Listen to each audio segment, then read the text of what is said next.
বাংলাদেশ জামাত ইসলামী পাইকগাছা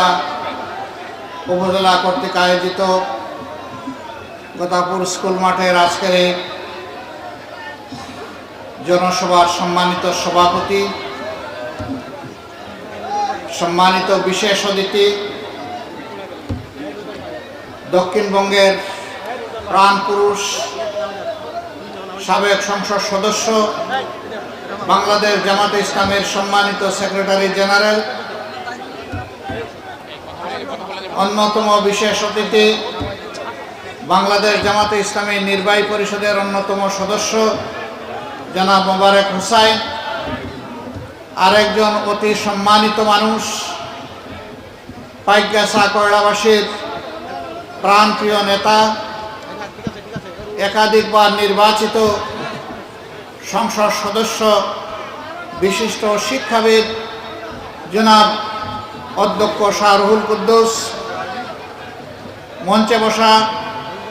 সম্মানিত নেতৃবৃন্দ, বন্ধু সংগঠনের নেতৃবৃন্দ, সুধী শুভাকাঙ্ক্ষীবৃন্দ,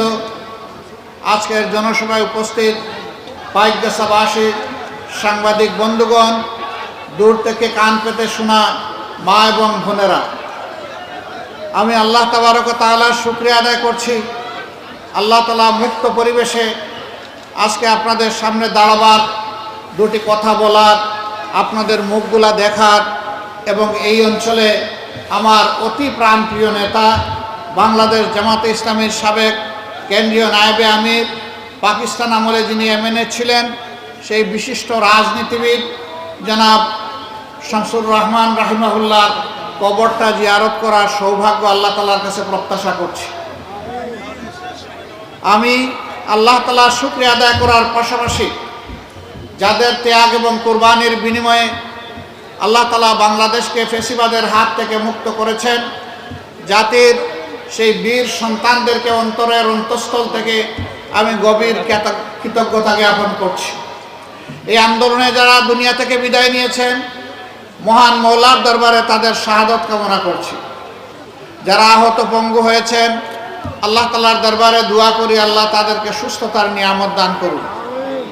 প্রিয় পাইকগাছাবাসী, আজকে এই অসময়ে আপনারা এখানে এসেছেন। আজকে খোলার দিন, অফিস আদালত চালু,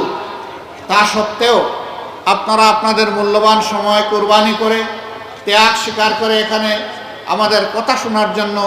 আমাদেরকে কথা বলার সুযোগ দেওয়ার জন্য হাজির হয়েছেন। এই জন্য প্রিয় সংগঠনের পক্ষ থেকে আপনাদেরকে আন্তরিক অভিনন্দন এবং কৃতজ্ঞতা